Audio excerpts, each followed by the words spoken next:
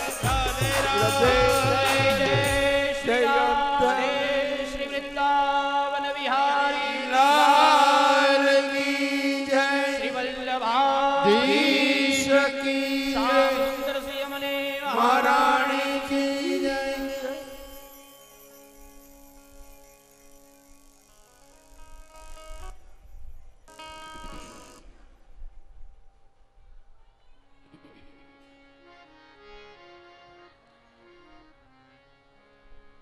વસુદેવ સુતં દેવં કંસચાણૂરમર્દનમ દેવકી પરમાનંદમ શ્રીકૃષ્ણં વંદે જગદ્ગુરુ. પુનઃ ભગવાનની કથામાં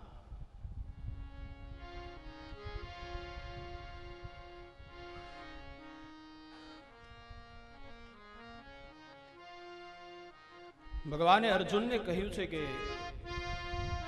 અશ્વત્થામાના કવચ અને કુંડળ ઉતારી દે, શિખાનું છેદન કરી નાખ.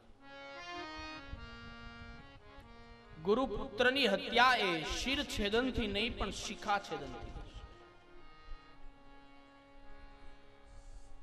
આગળ બેસો પાછળ બેસો એનો વાંધો નહીં, જો કથામાં બેસવું હોય તો ગડબડ કરશો નહીં.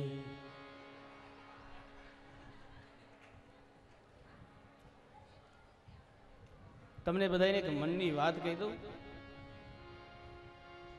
મારી એટલી કથાઓમાં બીજા દી હું એટલું છૂટું ગળું રાખીને ગવડાવતો હોય ને બોલતો હોય તો પહેલી વેલી આ કથા છે ધાવાની.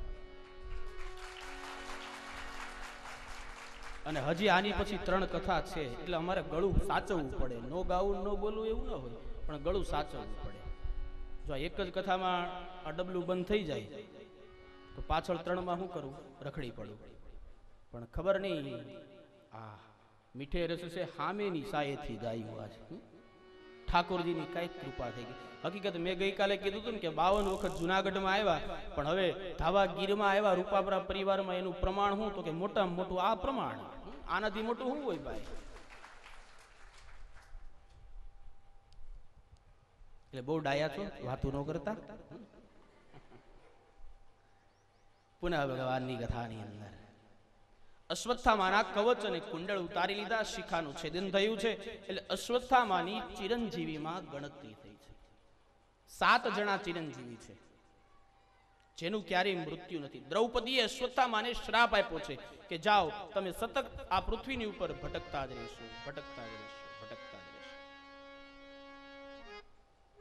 7 જણા ચિરંજીવી છે. કોણ કોણ?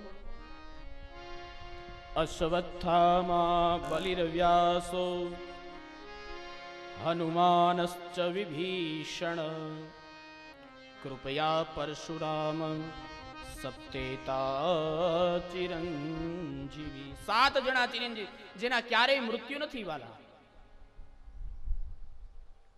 હજી આજની તારીખે એ દુનિયામાં ગમે ત્યાં ઘુમા રાખે છે. આપણે એમ કહીએ કે રામકથા થતી હોય ત્યાં ગમે તે કારણોસર હનુમાનજી ત્યાં આવે છે. એક સંત રામકથા કરતા હતા, એણે ચાલુ કથાએ કીધું કે ભાઈ કીર્તન તાલી પાડીને ગાજો બધા. જો નહીં પાડો તો હનુમાનજીનું ધ્યાન તમારા તરફ જશે ને ખીજાશે. તો એમાં એક જણો હાવ એમને બેઠો રહ્યો, બધાય તાલી પાડીને ગાય, એક જણો ન ગાય. ઓલા સંતે પૂછ્યું કે ભાઈ તે આવું કેમ કર્યું? એ કે હનુમાનજીનું ધ્યાન કોકના તરફ તો જવું જોઈએ ને ભાઈ. કે હવે એને ધક્કો થાય કે ન થાય? એટલે ગમે તે સ્વરૂપે અને રામકથા થતી હોય ત્યાં હનુમાનજી હોય જ વાલા. આજની 7 જણાના મૃત્યુ ક્યારેય નથી. અશ્વત્થામા, બલિરાજા, વ્યાસજી, હનુમાનજી, વિભીષણ, કૃપાચાર્ય અને પરશુરામ. આ 7ના મૃત્યુ ક્યારેય નથી. એટલે અશ્વત્થામાના કવચ અને કુંડળ ઉતારી લીધા એટલે એની ચિરંજીવીમાં ગણતરી થઈ છે. પણ કવચ અને કુંડળ ઉતારી લીધા ને અશ્વત્થામાને ક્રોધ આવ્યો અને બ્રહ્માસ્ત્ર લઈ અને અશ્વત્થામાને એમ થયું કે પાંડવોના વંશની અંદર હજી એક બાળક જન્મ ધારણ કરવાનું, અને ઉત્તરાના ઉદરની અંદર રહેલા એ બાળકને મારવા માટે થઈને જ્યાં અશ્વત્થામાં એ બ્રહ્માસ્ત્ર છોડ્યું અને ત્યાં તો ઉત્તરા દોડતી દોડતી આવી ભગવાન પાસે ભગવાનની સ્તુતિ કરી છે. પાહિ પાહિ મહાયોગિન દેવદેવ જગતપતે નાન્યમ તદભયમ પશ્યે યત્ર મૃત્યુ પરસ્પરમ. દોડતી દોડતી ઉત્તરા આવી કે હે પ્રભુ, હે કાળિયા ઠાકર, આપ મારા ઉદરની રક્ષા કરો. અને ભગવાને જે આંખ બંધ કરીને જોયું ને શું છે, અને ત્યાં તો અશ્વત્થામાં એ બ્રહ્માસ્ત્ર છોડ્યું છે ઉત્તરાના ઉદરની અંદર રહેલા બાળકને મારવા માટે. અને ભાગવત એમ કે છે કે ભગવાન એ ઉત્તરાના શ્વાસોશ્વાસ એ પાછા શ્વાસની અંદર ભગવાન ઉત્તરાના ઉદરમાં ગયા અને અશ્વત્થામાના એ બ્રહ્માસ્ત્રથી એ બાળકની રક્ષા કરી છે.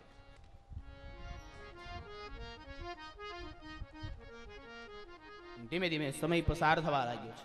ઉત્તરા એટલે અભિમન્યુની પત્ની છે, વિરાટ રાજાની દીકરી છે. 7 કોઠાના યુદ્ધની અંદર અભિમન્યુ મરાયો છે. વિરાટ રાજાની દીકરી છે આ. અને પરીક્ષિત એ અભિમન્યુના પુત્ર છે. ધીમે ધીમે સમય પસાર થવા લાગ્યો અને એ જે ઉત્તરાના ઉદરથી જે બાળકનો જન્મ થયો એ બીજું કોઈ નહીં પણ સાક્ષાત ભાગવતના પરમ શ્રોતા પરીક્ષિત મહારાજ વધાર્યા છે. બોલીએ શ્રી પરીક્ષિત મહારાજ કી જય. શ્રી પરીક્ષિત મહારાજ કી જય. હવે એમાં કોઈએ ઉત્તરાને કીધું કે ભાઈ, તારા સસરા અર્જુન ત્યાં ઉભા હતા જ્યારે અશ્વત્થામાં એ બ્રહ્માસ્ત્ર છોડ્યું ત્યારે તારા સસરા અર્જુન ત્યાં ઉભા હતા, તારા સાસુ દ્રૌપદી ત્યાં ઉભા હતા, વળી તારા વડ સાસુ કુંતાજી પણ ત્યાં ઉભા. તે ન તારા સસરાને કીધું કે મને બચાવો, ન તારા સાસુને કીધું દ્રૌપદીને કે મને બચાવો, ન વડ સાસુને કીધું કુંતાજીને કે મને બચાવો. સીધી ભગવાન પાસે શું કામ ગઈ? ઉત્તરાએ બહુ સરસ જવાબ આપ્યો. કદાચ હું મારા સસરાની પાસે જઈશ કે સાસુની પાસે જઈશ, એ કોની પાસે જશે? અંતે ભગવાન પાસે જવા. કારણ કે આ દુનિયામાં ભગવાન સિવાય શરણ ક્યાં સુખ છે નહીં ભાઈ. એટલે ઉત્તરા કે આ વાયા મીડિયા ખોટું કરવું, ડાયરેક્ટ ઇનડાયરેક્ટ, એની કરતા તો સીધું ભગવાનની પાસે પહોંચી જાય તો પરમાત્મા આપણી રક્ષા કરે. ઉત્તરાની કથા એ જ બતાવે છે, પરીક્ષિતના જન્મની કથા એ જ બતાવે છે કે ઈશ્વર ઉપર ભરોસો રાખો. પરમાત્મા એ આ દુનિયાની અંદર જે ધાર્યું હોય જે તે સમયે થાય જ છે.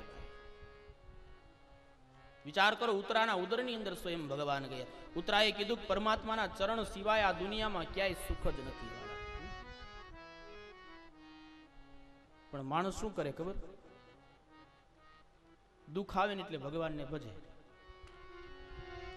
સુખ આવે એટલે ક્યાં ભગવાન, ક્યાં મંદિર, ક્યાં દેવાલય.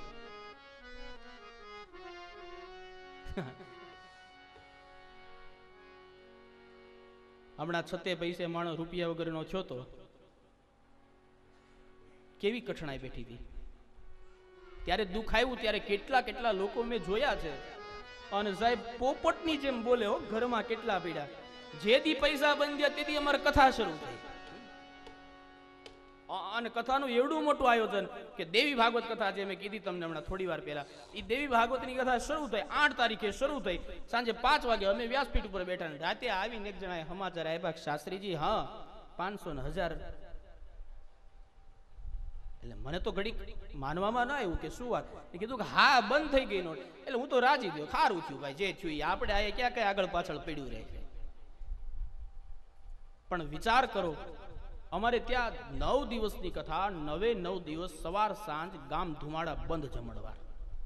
અને રોજ સવારમાં 6 થી 7,000 માણસનું રસોડું, સાંજે એટલું રસોડું. એ આવીને મને એટલું કહેતા હતા 500 રૂપિયાનું કોઈ શાક 500 ની નોટે નથી ખાવતા.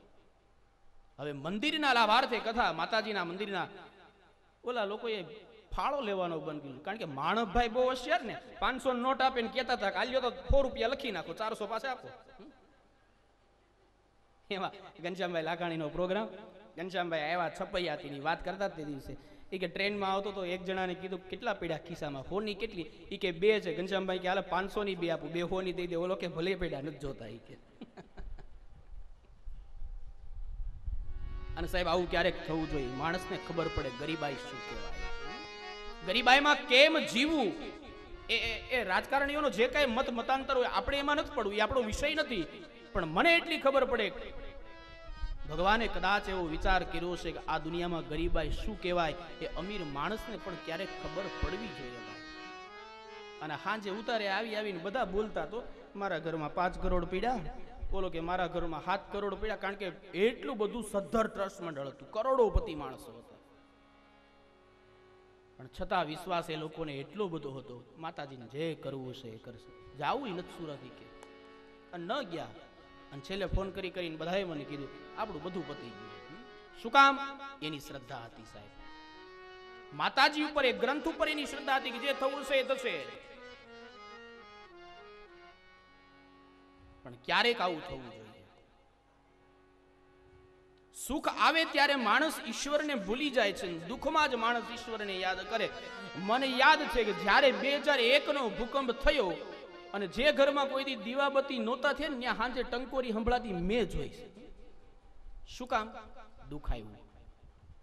પણ એના જ માણસને સુખ આવે તો માણસ ઈશ્વરને ભૂલી જાય છે. સુખ આવે ને વિસરું તને, દુઃખોમાં હું યાદ કરું. સુખ આવે ને વિસરું તને, દુઃખોમાં હું યાદ કરું. એ મને મુશ્કેલી આવી પડે ત્યારે તને યાદ કરું. મને મુશ્કેલી આવી પડે ત્યારે તને યાદ કરું. આવે ને વિસરું તને, દુઃખોમાં હું યાદ કરું. મુશ્કેલે તું તને, સુખોમાં હું યાદ કરું. સંત પુનિત મહારાજના શબ્દો છે આ, બહુ સરસ લખ્યું છે. મૂડી હોય જ્યારે 2 પૈસાની,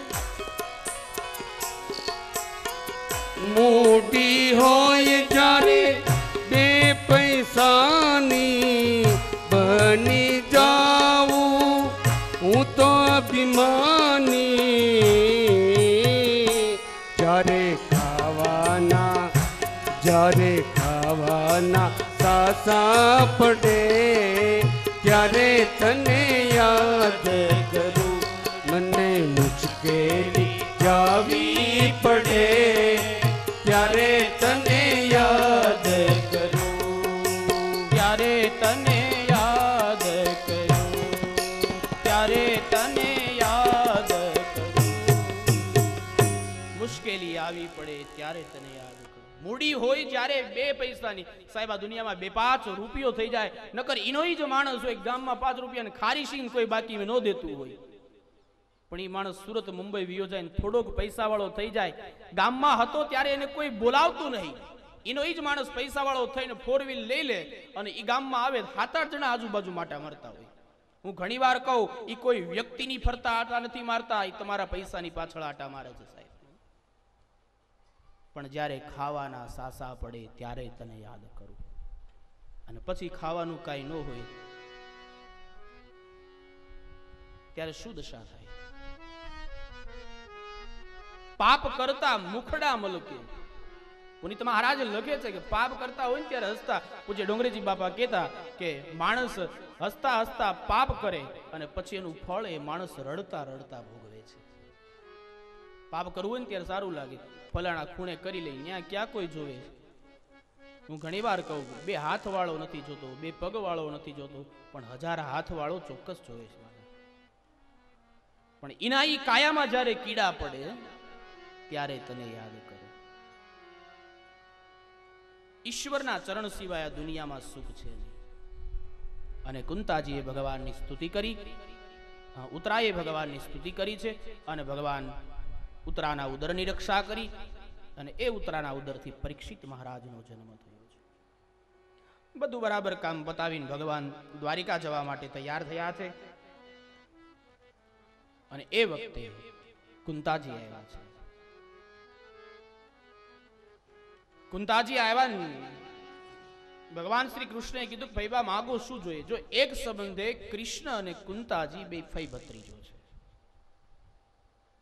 અને કુંતાજી આવ્યા અને ભગવાને કીધું કે માગી લ્યો, આપને શું જોઈએ? અને ત્યારે કુંતાજીએ જે માગ્યું છે ભાઈ, આહા, લખે છે ભાગવત, વિપદઃ સંતો ન શશ્વા તત્ર તત્ર જગદ્ગુરો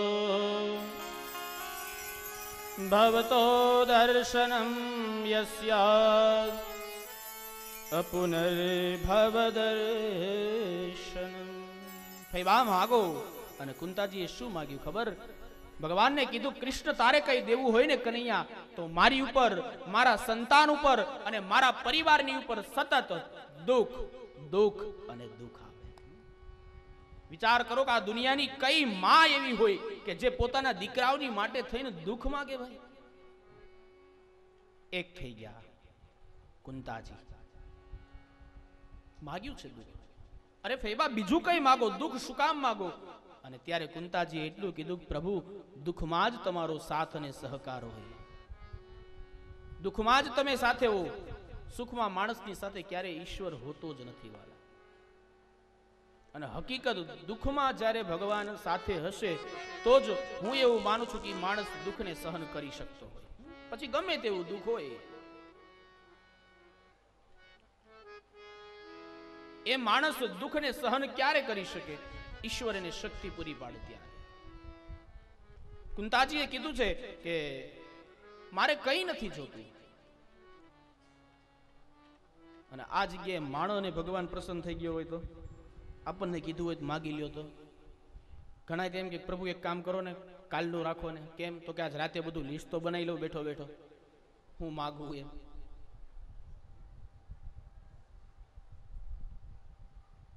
દીકરાના લગ્ન થઈ જાય, એની વહુ આવે, એની ત્યાં એકાદો કનૈયો આવે, ઈ પાછો મોટો થાય ને એની વહુ આવે, એની વહુ આવીને મારા હાથ દબાવે, પગ દબાવે, માથું દબાવે, ગળું.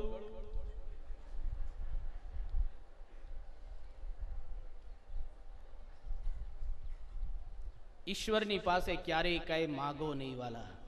ઉમાશંકર જોશીએ કીધું, ત્રણવાના મુજને મળ્યા, હૈયું મસ્તક હાથ, બહુ દઈ દીધું નાથ, જા ચોથું નથી માગવું.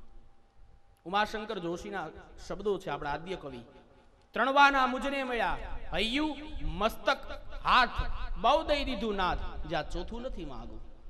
હૈયામાં ભક્તિ ભરો, મસ્તકમાં જ્ઞાન ભરો અને હાથથી પ્રભુના કર્મ કરો વાલા. આનાથી વિશેષ હોય શું? અને મને એ બતાવો કે તમારા દીકરાઓ હોય, અત્યારે પરીક્ષા ચાલુ છે, વેકેશન પડશે અને પાછી જ્યારે સ્કૂલ ખુલશે ત્યારે આપણને બધાને ખબર હોય કે છોકરાઓને નવા પુસ્તક જોશે, એને સારી પેન જોશે, એને ઇરેઝર કહેતા રબર જોશે, એને સારી કંઈક સ્કેચ પેન જોશે, બધું જોશે એને. આ એક મા બાપ તરીકે આપણને ખબર હોય ને કે આપણા દીકરાને શું જોઈએ. દિવાળી આવે તો એને ફટાકડા લઈ દેવા, આપણને ખબર જ હોય. તો આપણા દીકરાને શું જોઈએ આપણને ખબર હોય તો મને બતાવો. આ જગતનો બાપ છે, એને નહીં ખબર હોય કે મારે ને તમારે શું જોઈએ.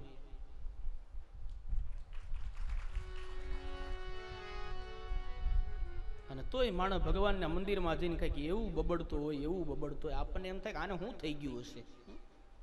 અમારા ગુરુદેવ કહેતા કે મંદિરની બહાર બેઠેલો ભિક્ષાવૃત્તિ કરતો માણસ અને મંદિરની અંદર ગયેલો માણસ, આ બેમાં કોઈ ફેર નથી સાહેબ. બોલો, ભિક્ષાવૃત્તિ કરતો માણસ એ આપણે પાસેથી નીકળીને હાથ લાંબો કરે, અને માણસ ભગવાનની પાસે મોઢેથી માગે કે આ દઈ દે, ફલાણું દઈ દે. ક્યારે ઈશ્વરની પાસે કઈ? ભગવાન બહુ અંતર્યામી. ત્રણવાના મુજને મળ્યા, હૈયું મસ્તક હાથ, બહુ દઈ દીધું નાથ, જા ચોથું નથી માગવું. ભગવાનની ભક્તિ કરો, જ્ઞાન ભરો, સારા કર્મ કરો. અને અહીંયા કુંતાજીએ દુઃખ માગ્યું છે. અને ત્યારે કુંતાજીએ ભગવાનને કીધું કે પ્રભુ, લાક્ષાગ્રહની અંદર તે અમારી રક્ષા કરી છે, વનની અંદર તે અમારી રક્ષા કરી, દુર્વાસાના શ્રાપથી તે અમારી રક્ષા કરી. પ્રભુ, આનાથી વિશેષ હોય શું? જો તારે કઈ દેવું હોય તો અમને અને અમારા પરિવાર ઉપર દુઃખ અને દુઃખ આવે. આપ દ્વારકા જતા રોકાઈ જાઓ. અને ભગવાન દ્વારિકા જતા રોકાણા છે. પણ કુંતાજીને એવું થયું કે ભગવાન મારા માટે રોકાણા, અર્જુનને એમ થયું કે ભગવાન મારા માટે રોકાણા, દ્રૌપદીને એમ થયું કે મારા 5 પુત્રો મૃત્યુ પામ્યા એટલે ભગવાન મારા માટે રોકાણા. પણ ભગવાન નથી રોકાણા દ્રૌપદી માટે, નથી રોકાણા કુંતાજી માટે, કે નથી રોકાણા પાંડવો માટે. ભગવાને તો એક વ્યક્તિને વચન આપેલું હતું અંત સમયે દર્શન આપવા. કોને? ભીષ્મ પિતામહ. બાણ શૈયા ઉપર સુતા છે, કુરુક્ષેત્રના યુદ્ધના મેદાનની ઉપર, અને ભગવાને એને વચન આપ્યું હતું કે અંત સમયે હું તમને દર્શન આપીશ. ભીષ્મ પિતામહ માટે થઈ અને ભગવાન રોકાયા. ઈચ્છા મૃત્યુના સ્વામી છે. જો એક પાત્ર ભાગવતમાં તમને મળશે અને એક પાત્ર રામાયણમાં તમને મળશે, રામાયણનો ભૂસુંડી આ ઈચ્છા મૃત્યુના સ્વામી છે, અને અહીંયા ભીષ્મ પિતામહ આ ઈચ્છા મૃત્યુના સ્વામી. જ્યાં સુધી એ પોતે મનથી ન ધારે કે હવે મારી પાસે મૃત્યુ આવે, ત્યાં સુધી ત્યાં મૃત્યુ ડોકું પણ ન કાઢી શકે.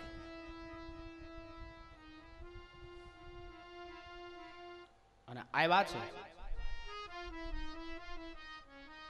ભીષ્મ પિતામહની પાસે ભગવાન આવ્યા, અને આવીને ભગવાને કીધું, દાદા હું કનૈયો તમને દર્શન દેવા આવ્યો છું.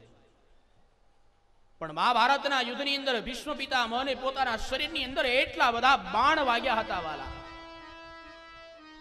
ભાગવત તો લખે છે, મહાભારતે લખે છે કે ભીષ્મ પિતામહ એ બાણની પથારી કરીને સૂતા છે. અને ભીષ્મ પિતામહે એટલું કીધું, ભગવાનને પ્રભુ દર્શન દેવા હોય ને તો મસ્તક પાસે નહીં, મારા પગ પાસે, ચરણ પાસે આવીને ઉભા રહી જાઓ. કારણ માથામાં ભીષ્મ પિતામહને એટલા બધા બાણ વાગેલા. ભાગવત તો લખે છે કે ઓશિકું પણ બાણનું કરેલું છે. ભીષ્મ પિતામહનું મસ્તક ફરી શકે એમ હતું ને, એટલે જો ભગવાન એ ચરણની પાસે આવીને ઉભા રહી જાય ને તો ભીષ્મ પિતામહ દર્શન થાય. અને આવ્યા છે ભગવાન, અને ભીષ્મ પિતામહે 2 હાથ જોડ્યા છે, ભગવાનની સ્તુતિ કરી છે. જે શ્રીમદ ભાગવતની અંદર ભીષ્મ સ્તુતિ લખવામાં આવી છે. 11 શ્લોકની અંદર ભીષ્મ સ્તુતિ છે. એમાં પહેલા શ્લોકની અંદર સર્વ સમર્પણની ભાવના છે, બીજા શ્લોકની અંદર સ્વસમર્પણની ભાવના, અને 9 શ્લોકની અંદર નવધા ભક્તિની ભાવના છે. 11 શ્લોક છે જેને ભીષ્મ સ્તુતિ કહેવામાં આવે છે. ઇતિમતિ રૂપમ કલ્પિતાં વિતૃષ્ણા ભગવતી સાત્વત પુંગવે વિભુમ્ની સ્વસુખમુપગતે ક્વચિદિહર્તુ પ્રકૃતિમુપેયુષિ યદ્ભવ પ્રવાહ ત્રિભુવન કમનમ તમાલવર્ણમ રવિકર ગૌરવરાંબરં દદાને વપુરલ કકુલાવૃતાનનાબ્જ વિજય સખે રતિરસ્તુ મે નવદ્યા. 11 શ્લોકમાં સ્તુતિ છે. ઇતિ મતિ રૂપમ કલ્પિતામ વિતૃષ્ણા. અને ભગવાન સામે આવીને ઉભા રહ્યા ને, અને ભીષ્મ પિતામહે એટલું કીધું, પ્રભુ મારી એક ઈચ્છા છે. શું છે દાદા? પ્રભુ ઇતિ મતિ રૂપમ કલ્પિતામ વિતૃષ્ણ. પ્રભુ મારી અંત સમયે એક ઈચ્છા છે કે મારી એક દીકરી કુંવારી છે.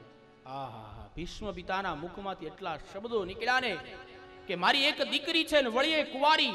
અને ત્યાં તો આખી સભા ગાજી ઉઠી. હો ભાઈ, જેણે આખા જીવન પર્યંત બ્રહ્મચર્ય વ્રતનું પાલન કર્યું, એ 135 વર્ષની અવસ્થામાં ભાગવત લખે છે કે જ્યારે કૌરવો પાંડવોની વચ્ચે યુદ્ધ થયું ત્યારે ભીષ્મ પિતામહની ઉંમર 135 વર્ષની હતી અને ભગવાન કૃષ્ણની ઉંમર 65 વર્ષની હતી. હવે 135 વર્ષ સુધી જેણે પોતાના જીવનની અંદર બ્રહ્મચર્ય વ્રતનું પાલન કર્યું, એ ભીષ્મ પિતામહ અંત સમય એમ કે મારી એક દીકરી. દાદા શું વાત કરો છો? હા પ્રભુ, મારી એક દીકરી છે. અને મારો આત્મા, મારું મન એમ કે છે કે એ દીકરીના લગ્ન મારે તમારી સાથે કરાવવા, જેથી અંત સમયે પણ મને ક્યારેય અભિમાન ના આવે. ભગવાન કૃષ્ણ વિચારમાં પડી ગયા, દાદા આપ શું કહેવા માંગો, કઈ સમજાતું નથી, મને સમજાવો.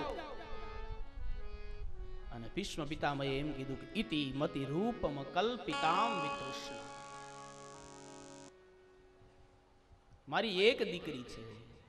દીકરી એટલે મારી મતિ રૂપી એક દીકરી છે ને, મારી બુદ્ધિ એ હજી કુંવારી છે. કુંવારી એટલે પવિત્ર છે. આ હું કોઈના ચરણોમાં સમર્પિત કરવા માંગુ છું. અને પરમાત્મા એમાં કોઈ જો મને પાત્ર દેખાતું હોય તો આપ છો, કારણ કે અંત સમયે પણ મને મારા જીવનમાં ક્યારેય અભિમાન ના આવે.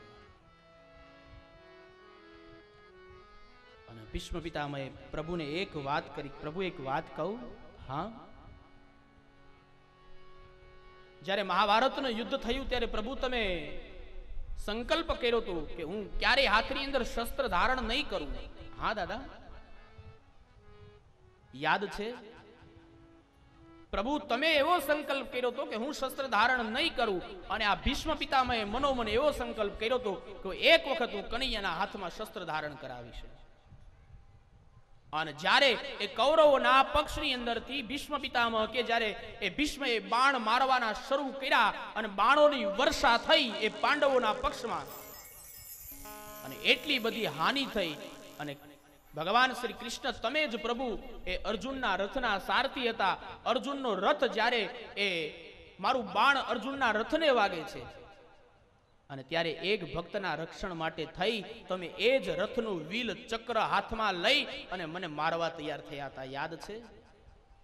અને એ સમયે ભગવાનનું એક નામ પડ્યું હતું રથાંગ પાણી.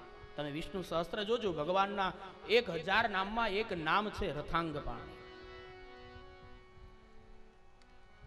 અને ભગવાને એટલું કીધું કે મેં શસ્ત્ર ધારણ કર્યું એનું કારણ માત્ર એટલું જ, ભલે મેં પ્રતિજ્ઞા કરી હતી કે હું શસ્ત્ર ધારણ નહીં કરું, પણ હું તો બધું જાણું છું ને દાદા. તમારી પ્રતિજ્ઞાને હું જાણી ગયો હતો કે હું શસ્ત્ર ધારણ કરાવીશ, એટલે મારા ભક્તની લાજ રાખવા માટે થઈને મેં હાથમાં શસ્ત્ર લીધું. આ કૃષ્ણ છે ભાઈ. આ દુનિયાનો કોઈ ક્રાંતિકારીમાં ક્રાંતિકારી ડોક્ટર હોય તો એ કૃષ્ણ છે સાહેબ. ઇતિમતિ રૂપમાં કલ્પિતા વિતૃષ્ણ. અને હવે ભગવાને અર્જુનને કીધું કે અર્જુન આને 6 મહિનાથી પાણી નથી પીધું, અને પાણી પાનારું કોઈ નથી, અને પાણી પા.